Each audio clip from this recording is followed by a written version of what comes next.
Hello बच्चों, क्या हालचाल, कैसे चल रही है पढ़ाई।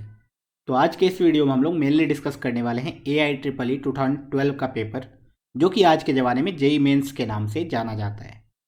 तो ये हमारा पार्ट 2 होगा वीडियो का। पार्ट 1 में हमने already question number 1 to question number 5 solve कर रखा है। पार्ट 2 में हम लोग question number 6 to question number 10 करने वाले हैं। तो यहाँ पे हम लोग ऐसा नहीं है कि सिर्फ और सिर्फ सॉल्यूशन देखने वाले हैं, हम लोग उससे रिलेटेड जो भी कॉन्सेप्ट है वो सब कुछ देखेंगे। किस तरीके से क्वेश्चन को देखने के बाद हमें सोचना चाहिए, क्या लाइन ऑफ थिंकिंग होनी चाहिए, बेसिकली हम लोग वो जानेंगे। ठीक है, उससे तुम्हें सिर्फ ना कि सॉल्यूशन पता चलेगा, तुम्हें सारे कॉन्सेप्ट भी रिवीजन हो जाएंगे। एंड इस वीडियो का मेन मकसद यही है कि तुम्हारा जो भी कॉन्सेप्ट है वो सारा का सारा कॉन्सेप्ट क्लियर हो जाए। तो यार, वीडियो स्टार्ट करने से पहले मैं बता दूं कि जो भी बच्चे इस चैनल पे नए हैं, जैसे ही तुम होम पेज पे आओगे तुम्हें दिखेगा अपलोड सेक्शन, उसके नीचे जाओगे तो तुम्हें दिखेगा जेई एडवांस रिवीजन सीरीज या फिर प्रीवियस ईयर पेपर, जिसमें कि हमने जेई एडवांस के प्रीवियस ईयर पेपर सॉल्व कर रखे हैं। एज वेल एज तुम जब चॉकलेट प्रॉब्लम में जाओगे तो हर एक वीडियो में एक एडवांस लेवल के क्वेश्चन किए हैं एंड उसके कॉन्सेप्ट भी डिस्कस किए हैं। उसके नीचे जाओगे तुम्हें दिखेगा जेई मेन रिवीजन सीरीज या फिर प्रीवियस ईयर सॉल्यूशन। तो जो भी प्रीवियस ईयर सॉल्यूशन है, हर एक क्वेश्चन को हमने डिटेल में डिस्कस किया हुआ है। और नीचे जाओगे तो जो भी foundation builder course for IIT जो बच्चे जैसे क्लास 8th में है, 9th में है या फिर 10th में है और जेई की तैयारी करना चाहते हैं फ्यूचर में, तो वो क्या कर सकते हैं, स्कूल के साथ साथ ये भी पढ़ सकते हैं। फ्री में यहाँ अवेलेबल है, बहुत सारे प्लेलिस्ट ऑलरेडी, बहुत सारे चैप्टर यहाँ बता दिए गए हैं। तो अगर तुम्हें इस कोर्स के बारे में ज़्यादा डिटेल जानना है तो ये सबसे पहला वाला जो वीडियो है ना, ये वीडियो देख सकते हो। ठीक है, तो यहाँ से तुम्हें आइडिया लग जाएगा कि इस कोर्स में क्या क्या इंक्लूडेड है। उसके नीचे जो भी जेई मेंस की तैयारी करते हैं, ये दो चैप्टर है, मैथमेटिकल रीजनिंग एंड स्टैटिस्टिक्स, ये उनके लिए बहुत ज़्यादा इंपॉर्टेंट है। तो यहाँ से तुम आके इन दोनों का तैयारी कर सकते हो। बहुत ही इजी लैंग्वेज में बताया गया और इस चैप्टर से हर साल एक क्वेश्चन आता ही है। तो चलो वीडियो को स्टार्ट कर लेते हैं। पहला question, if the integral this is equal to this then A की वैल्यू पूछी गई है। अब ये क्वेश्चन देखो बहुत ही इजी टाइप का होता है। एक तरीका तो यह है कि या तो तुमने पूरा का पूरा इंटीग्रेशन किया हुआ है, क्योंकि सिंस यहाँ पे integration of something dx is equal to कोई ना कोई फंक्शन दे रखा है, तो तुम एक और काम कर सकते हो जिसे इंटीग्रेशन नहीं आता है, वो दोनों साइड डिफ्रेंशिएट कर दो with respect to x and then दोनों को इक्वेट कर दो। तो इंटीग्रेशन का डिफ्रेंशिएशन तो डायरेक्टली फंक्शन आ जाएगा, और इन सब का डिफ्रेंशिएशन हमें पता है, x का डिफ्रेंशिएशन पता है, ln का डिफ्रेंशिएशन पता है, sin x का डिफ्रेंशिएशन पता है, cos x का डिफ्रेंशिएशन पता है, k का डिफ्रेंशिएशन 0 हो जाएगा। उससे जैसे ही इक्वेट करोगे तुम्हें a की वैल्यू मिल जाएगी। तो ये हो गया बेसिक फंडा और ये हो गया चीटिंग। ठीक है, बेसिकली तुमने क्या किया, एग्जामिनर को चीट कर लिया भाई, चीट कर लिया और तुमने आंसर बता दिया, क्योंकि एग्जामिनर फुल था जिसने तुम्हें आंसर दे दिया इंटीग्रेशन का, तो तुम ऑब्वियसली बात है इंटीग्रेट ना करके डिफ्रेंशिएट करोगे। लेकिन हम लोग क्या है, प्रॉपर मेथड से चलेंगे। अब जैसे ही इंटीग्रेशन देखा हमने, इसको इंटीग्रेट करना है, टेन एक्स हमें दिख रहा है एंड अल्टीमेटली हमें रिजल्ट भी दिख रहा है कि x sine X and cos X में सब कुछ आ गया and L N of this है। दिस मीन्स जरूर यहाँ पे 1/sin x -2 cos x रहा होगा, जिसका इंटीग्रेशन एल एन आ गया। ठीक है, ओके। ये सब कुछ तो हमने क्वेश्चन देख के थोड़ा बहुत समझा कि ये टाइप का सिचुएशन बना हुआ है हमारा। तो दिस मीन्स सबसे पहला टास्क हमारा ये होगा कि 5 10x को लिख दिया sin x/cos x, नीचे भी लिख दिया sin x/cos x -2 dx। अब जैसे ही ऊपर में हम लोग एलसीएम लेंगे तो हमें दिख जाएगा यार 5 sin x सही है, बेसिकली तुम cos x से ऊपर और नीचे मल्टीप्लाई कर रहे हो, so this is sin x -2 cos x। Hope सबको कुछ दिखा, क्या दिखा, sin x -2 cos x नीचे होगा तभी ln आएगा। लेकिन ऊपर जो 5 sin x है उसका क्या करें, सबसे मेन मुद्दा यही है।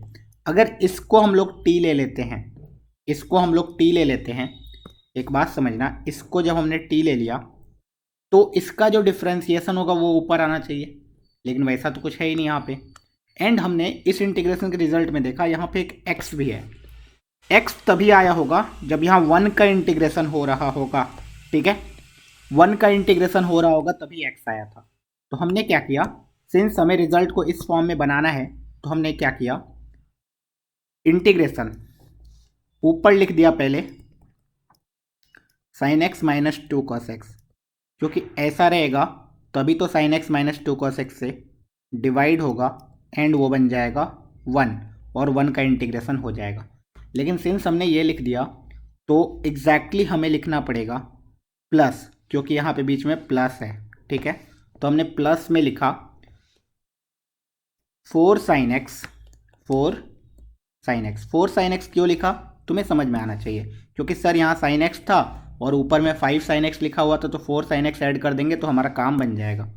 लेकिन सर हमने एक एक्स्ट्रा माइनस 2 कॉस एक्स लिखा था, तो यहाँ प्लस 2 कॉस एक्स लिख देंगे तो हमारा काम बन जाएगा।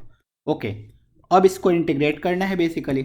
सो वी कैन सी कि भाई इसको अब स्प्लिट करो, दिस टोटल अपॉन ये डिनोमिनेटर, तो 1 आ जाएगा, 1 का डी एक्स इंटीग्रेशन अलग से, प्लस एक और इंटीग्रेशन आएगा 4 साइन एक्स 2 कॉस एक्स में 2 कॉमन है, ऊपर गया 2 sine X plus cos X and नीचे है sine X minus 2 cos X, ठीक है, इसका integration. Hence we can see कि भाई ये तो बन गया हमारा क्वेश्चन। कैसे? हमने बोला कि sine X minus 2 cos X को टी ले लो, जैसे ही टी ले लिया साइन एक्स का differentiation is cos X minus 2 cos X का डिफ्रेंसिएशन माइनस साइन एक्स, तो माइनस माइनस प्लस हो जाएगा, overall D X is equal to D T के बराबर। अब तुम सोचो ये जो है एग्जैक्टली ऊपर लिखा हुआ है, दिस मीन्स ये वाला जो इंटीग्रेशन है ये बन गया पूरा का पूरा, इस इंटीग्रेशन को मैं लिख रहा हूँ सिर्फ इधर कि ये बन गया integration D T divide by T, तो ये तो एल एन टी बन गया plus C. Hence ultimate answer आ गया हमारा 1 का integration is X plus 2 times L N T, किसको माना था? Sine X minus 2 cos X, ठीक है, प्लस कुछ कांस्टेंट के integration constant, and ultimately we can see जैसे ही इसको कंपेयर करेंगे अपने रिजल्ट से, तो ए यहाँ पे कुछ लिखा हुआ था, दिस इज ए, सो ए की वैल्यू कितनी आ गई? 2 आ गई। तो आई होप ये क्वेश्चन सबको समझ में आया होगा। इंटीग्रेशन बहुत ही ज़्यादा डिफिकल्ट भी नहीं था, अगर तुमने बेसिक लेवल का इंटीग्रेशन करके रखा है, एनसीईआरटी का इंटीग्रेशन सारे क्वेश्चन पढ़ के रखे होंगे, तुम्हें ये क्लिक कर जाएगा। एंड अगर इंटीग्रेशन नहीं आता है तो डिफ्रेंसिएशन मोस्ट ऑफ दी बच्चों को आता है, हैंस तुम क्या करोगे? डिफ्रेंशिएट करोगे, और कोई ऑप्शन ही नहीं है तुम्हारे पास, ठीक है। नेक्स्ट क्वेश्चन पे मूव करते हैं। नेक्स्ट क्वेश्चन लंबा चौड़ा दिख रहा है हमें, statement 1 and statement 2, 2 statement given हुए हैं, एंड हमें बेसिकली वही देखना है कि statement 1 is the correct reason या फिर ये सब, ठीक है। यार थोड़ा बहुत बैकग्राउंड नॉइज़ आ रहा है, कोई बात नहीं, बियर करेंगे, क्योंकि अल्टीमेटली हमें पढ़ने से मतलब है, थोड़ा बहुत नॉइज़ को हम लोग इग्नोर करेंगे। तो हमारे पास 2 स्टेटमेंट गिवन है। अब बताया गया है कि भाई दोनों स्टेटमेंट में तुम्हें बताना है कौन सा ट्रू है कौन सा फॉल्स है, एंड क्या स्टेटमेंट 2 करेक्ट एक्सप्लेनेशन है स्टेटमेंट 1 का, ये भी देखना है।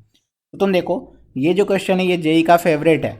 बोला गया equation of common tangent to the parabola this and the ellipse this. अब इस एलिप्स को अच्छे से लिखे तो ये लिखा हुआ है एक्स स्क्वायर अपॉन 2, 4 से अगर डिवाइड कर दो तो, and Y square upon 4 is equal to 1। यहाँ पे जैसे ही तुम देखोगे ये तो वर्टिकल एलिप्स है, ठीक है, तो X square upon 2 plus Y square upon 4 is equal to 1। Okay, अब तुम ध्यान से देखना, ये एक एलिप्स है और ये एक पैराबोला है, एंड कॉमन टेंजेंट का क्वेश्चन पूछ दिया। कॉमन टेंजेंट का क्वेश्चन जेई का फेवरेट होता है, ठीक है, एंड बोला गया equation of the common tangent will be this. Okay, अब यहाँ से उसके बाद स्टेटमेंट 2 को पढ़ लेते हैं, क्या पता है स्टेटमेंट 2 इसी पे बेस्ड होगा एंड उसका यूज़ हो जाएगा हमारा। तो अब तुम देखो, बोला गया if the line this y is equal to M x plus something upon M is not equal to 0 is a common tangent to the parabola this. अब इस पैराबोला को देखोगे तो ये आ गया 4 times 4√3 x, this means a की value कितनी है 4। तो ये जो एग्जैक्टली टेंजेंट लिखा हुआ है y is equal to M x plus A by M लिखा हुआ है, याद है कि नहीं? तो हमें पता है कि कोई भी पैराबोला होगा तो y is equal to M x plus A by m उसका टेंजेंट होता है। एंड हमें यह भी सिखाया गया है कि जब भी कॉमन टेंजेंट वगैरह की बात हो ना, तो हमें हमेशा ट्राई करना चाहिए दोनों टेंजेंट का या फिर दोनों कर्व का अगर स्लोप फॉर्म हमें पता हो तो स्लोप फॉर्म लिखने से क्या होता है, y is equal to M x उसमें भी आएगा, एंड एलिप्स का हमें पता है कि y is equal to M x plus root under a square m square plus b square होता है, ठीक है। तो हमें ये भी पता है। अब देखो यार, अगर हम लोग इन दोनों कंपेयर करें and this 2 lines are same, hence we can say कि y का कोएफिशिएंट 1 1 है, this means I can directly say ये जो a that is 4√3 upon m होगा वो exactly root under a square that is 2 m square plus b square that is 4 इसके बराबर होगा। ठीक है, तभी ये दोनों लाइन सेम लाइन कहलाएंगे। क्यों? क्योंकि ये जो लाइन है वो इस पे टेंजेंट है और दूसरा वाला लाइन है जो इस पे टेंजेंट है। ओके, अब देखो यहां से बोला गया कि अगर ये लाइन कॉमन टेंजेंट है पैराबोला एंड एलिप्स का, देन m इस कंडीशन को सेटिस्फाई करेगी। तो m इस कंडीशन को सेटिस्फाई कर रही है कि नहीं देख लेते हैं। दोनों साइड स्क्वायर कर देंगे तो ये आ जाएगा 16 into 3 48 upon m square is equal to 2m square plus 4। Okay, so यहां से आई कैन से कुछ देखो m स्क्वायर 2 कैंसिल आउट होगा, ये आ जाएगा 24 upon m square is equal to m square plus 2। Hence we can say जो relation वहाँ पे लिखा हुआ है m स्क्वायर से मल्टीप्लाई करो तो m to the power 4 plus 2m square is equal to 24। Exactly same चीज़ लिखा हुआ है यहाँ पे। दिस मीन्स स्टेटमेंट 2 तो ट्रू हो गया, 1 ट्रू हो ना हो हमें कोई फर्क नहीं पड़ता, स्टेटमेंट 2 इज ट्रू। अब हम लोग क्या करेंगे, यहाँ से m की वैल्यू कैलकुलेट करके किसी एक में पुट करेंगे एंड चेक करेंगे क्या वो एग्जैक्टली सेम लाइन आ रहा है। ओके, तो यहाँ से हम लोग कैलकुलेट क्यों करें, हम लोग डायरेक्टली यही चेक कर लेते हैं। If this value of m that is 2√3 is satisfying this equation that is 2, तो 2 to the power 4 is 16, 2 times 2 to the power 2 is 4, तो दिस इज 16 प्लस 8 एंड ये 24 एग्जैक्टली आ रहा है। हेंस ये जो है लाइन एग्जैक्टली इस कंडीशन को सेटिस्फाई करती है। हेंस हमारे पास जो स्टेटमेंट 1 था एंड स्टेटमेंट 2 था दोनों के दोनों ट्रू हो गए, as well as statement 2 correct explanation हो गया स्टेटमेंट 1 का। ठीक है, तो option number 2 is the correct one. I hope सबको समझ में आया होगा। कॉमन टेंजेंट का क्वेश्चन जब भी आए तुम्हें यही करना है, स्लोप फॉर्म में दोनों कर्व पे लिखो इक्वेशन, उसके सी को कंपेयर कर दो। ठीक है, अच्छा सपोज तुम्हें स्लोप फॉर्म याद नहीं है तो तुम कैसे करोगे, तो तुम क्या करोगे, इस पे टेंजेंट लिखना, पहले स्लोप फॉर्म निकालना, देन उसको इसमें सेटिस्फाई करना, दोनों को सॉल्व करना, क्वाड्रेटिक आएगा, क्वाड्रेटिक का d इज इक्वल टू 0 कर देना, d इज इक्वल टू 0 कर दोगे तो आ जाएगा। नेक्स्ट क्वेश्चन यार, ये क्वेश्चन मैट्रिक्स का है। मैट्रिक्स का क्वेश्चन इजी होता है। ठीक है, मैट्रिक्स के क्वेश्चन इजी होते हैं लेकिन एग्जाम में क्या होता है, टाइम टेकिंग होता है, थोड़ा सा टाइम लग जाता है मैट्रिक्स के क्वेश्चन को सॉल्व करने में। ठीक है, तो u1 u2 2 कॉलम मैट्रिक्स है, au1 प्लस au2 दोनों गिवन है, u1 प्लस u2 गिवन है। तो अगर मैं au1 प्लस au2 निकालूं तो मेरे पास आएगा 1 प्लस 0 डेट इज एक मैट्रिक्स आएगा 1 comma 0 plus 1 is 1 comma 0 plus 0 is 0। सही लिखा है मैंने, ए कॉमन आ गया, ब्रैकेट के अंदर गया u1 plus u2 is equal to एक मैट्रिक्स। ओके, अब अल्टीमेटली मुझे u1 प्लस u2 ही चाहिए। दोनों साइड अगर मैं a इनवर्स से मल्टीप्लाई कर दूं तो ये a into A inverse i बन जाएगा, i into any matrix exactly same matrix बचेगा एंड रिजल्ट आ जाएगा हमारे पास u1 प्लस u2 का a inverse into 1 1 0। This means ultimately question यहाँ पे रिड्यूस हो गया कि तुम्हें a इनवर्स निकालना है। अब a इनवर्स निकालने के लिए a गिवन है, a गिवन है तो तुमने a का डिटर्मिनेंट निकाला, डिटर्मिनेंट निकालोगे तो क्या आएगा 1 मल्टीप्लाइड बाय, सिंस यहाँ ईजी कर दिया 1 into 1 1 minus 2 into 0 0, this is 1, तो डिटर्मिनेंट ऑफ a भी 1 आ गया, बहुत ईजी। तो अब हमें एक a इनवर्स का फॉर्मूला पता होता है, that is a inverse is equal to adjoint of a divided by determinant of a। Since determinant of a 1 है तो आई कैन डायरेक्टली से a इनवर्स की वैल्यू जो आएगी डायरेक्टली एडजॉइंट ऑफ a आएगी। अब अगर तुम्हें नहीं पता है कि एडजॉइंट ऑफ a क्या होता है तो को फैक्टर मैट्रिक्स का ट्रांसपोज होता है एडजॉइंट a। अब को फैक्टर मैट्रिक्स क्या होता है, तो जैसे 1 का को फैक्टर लिखेंगे तो मैं को फैक्टर मैट्रिक्स लिख रहा हूँ, को फैक्टर ऑफ a मैट्रिक्स, को फैक्टर मैट्रिक्स लिखेंगे देखो 1 पहला पोजीशन है 1,1, 1+1 2। तुम देखो Cij जो होता है किसी भी पोजीशन का cofactor is -1⁻i+j multiplied by minor of ij। ठीक है, अब माइनर क्या होता है, डायरेक्टली उस एलिमेंट को उठाओ, उसको हटा दो, उसके रो कॉलम को, जो बच गया उसका डिटर्मिनेंट निकालो, वही माइनर है उसका। तो अगर 1 के हिसाब से सोचे तो पॉजिटिव एंड इन दोनों को ढक लिया तो 1 × 1 - 0 1 आएगा। ओके, अब देखो 0 के हिसाब से सोचे तो this is 1 first row second column negative तो माइनस, लेकिन 0 का रो एंड कॉलम ढक दिया तो 2 × 2 1 2 - 0 2। ओके, देन थर्ड पोजीशन के लिए सोचो तो फिर से पॉजिटिव, क्यों, क्योंकि 1 3 है, 3 + 1 4 आ जाएगा तो -1⁴ पॉजिटिव। इसका कॉलम एंड रो को ढका 2 × 2 4 - 3 that is 1। Okay, similarly next इसके लिए देखोगे तो 2,1 फिर से नेगेटिव तो माइनस साइन, इसके रो इसके कॉलम को ढक दिया तो 0 0 दैट इज 0 तो -0 इज 0। नेक्स्ट इसके हिसाब सोचो तो 2 2 आ जाएगा दैट इज प्लस, तो इसके कॉलम इसके रो को ढको 1 × 1 1 आ जाएगा सिर्फ।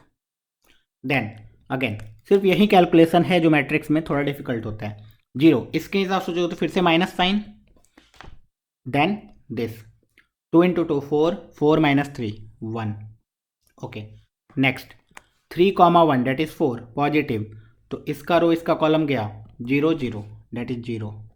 ओके, देन 2 इसके लिए 3,2 दैट इज नेगेटिव माइनस के साथ, इसका कॉलम इसका रो को हटा दिया, इधर आया 0 तो -0 इज 0। देन नेक्स्ट 1 के हिसाब से सोचोगे तो पॉजिटिव 1 1 गया 1 - 0 दैट इज 1। तो ये आ गया तुम्हारा को फैक्टर मैट्रिक्स ऑफ ए। अच्छा, को फैक्टर मैट्रिक्स आ गया तो इसका ट्रांसपोज आ जाएगा, एडजॉइंट ए हो जाएगा जस्ट इसका ट्रांसपोज, तो 1 - 2 1 0 1 -1 0 0 1। ट्रांसपोज क्या होता है सबको पता होना चाहिए, ट्रांसपोज होता है रो को कॉलम बना दिया, कॉलम को रो बना दिया। एडजॉइंट ए आ गया तो अल्टीमेट आंसर आ गया दैट इज 1 0 0 -2 1 0 1 -1 1 का मल्टीप्लिकेशन 1 1 0 के साथ, अल्टीमेट आंसर आएगा फर्स्ट रो सेकंड कॉलम 1 × 1 सिर्फ 1। इधर इसका आप देखो -2 + 1 दैट इज -1, इधर से देखोगे तो 1 - 1 0 1 - 1 0 1 - 1 0। ओके,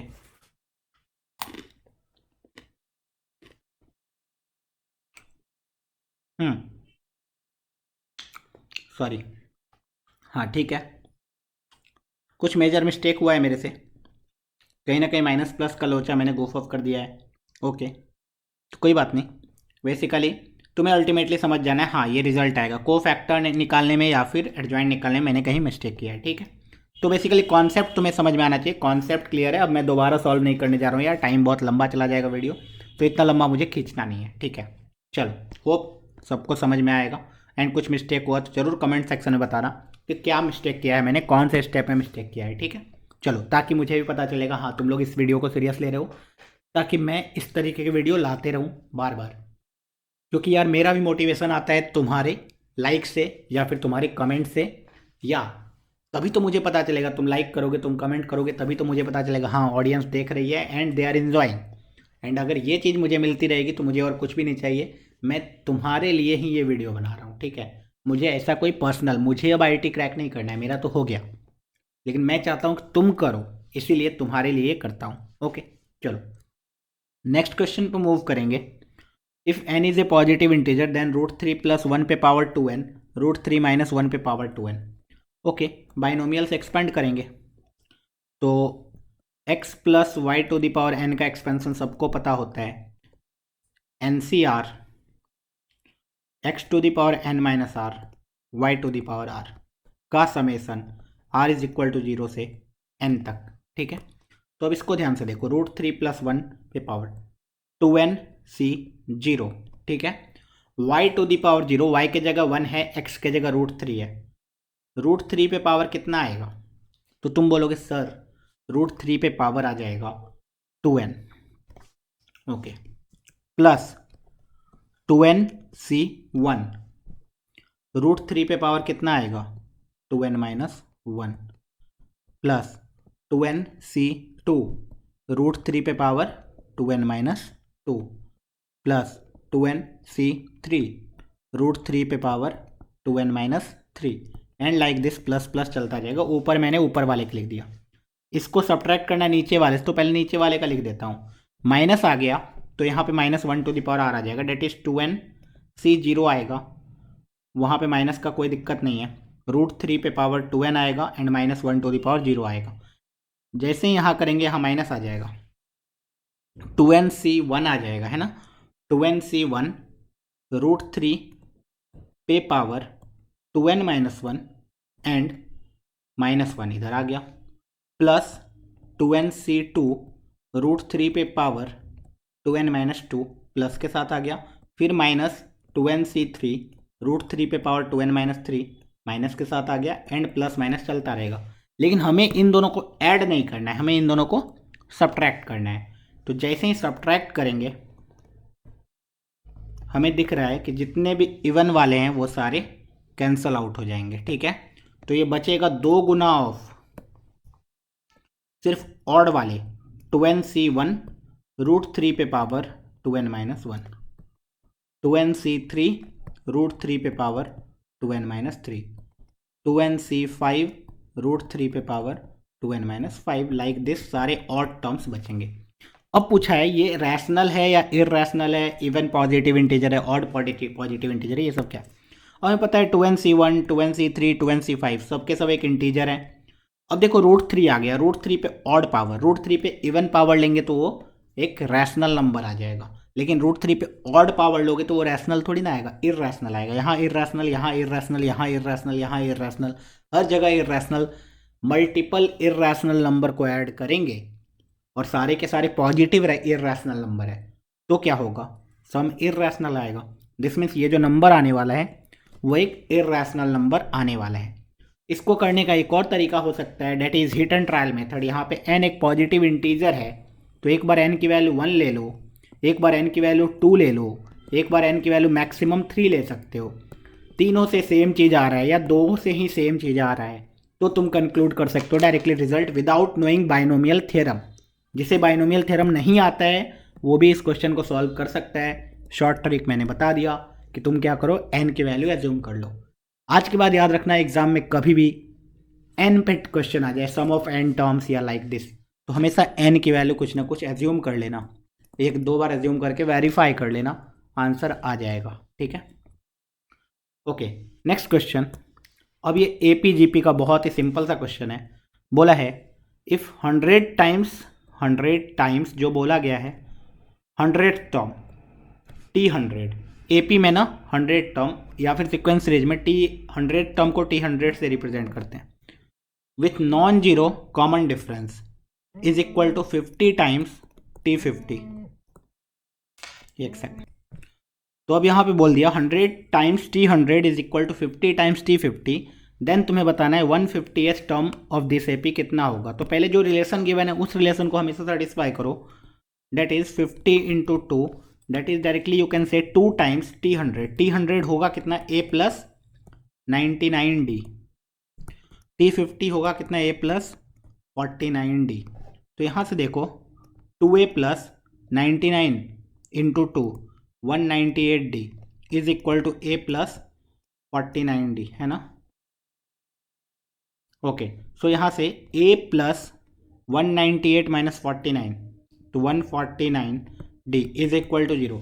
अरे a प्लस 149d तो t150 होता है एंड t150 कितना आ गया, 0 आ गया। तो ये क्वेश्चन तो बहुत ही सिंपल था। जिसे एपीजीपी का सिंपल फॉर्मूला पता है nth टर्म का वो भी इस क्वेश्चन को कर सकता है। ओके, तो यहाँ पे हमारा पार्ट 2 खत्म होता है। अगर तुम्हें वीडियो पसंद आए तो वीडियो को लाइक करो, दोस्तों के साथ शेयर करो ताकि मैक्सिमम लोग इस चीज़ का फ़ायदा उठा पाएँ और मुझे भी मोटिवेशन मिले ताकि मैं इस तरीके की वीडियो रेगुलर लाता रहूँ, ठीक है।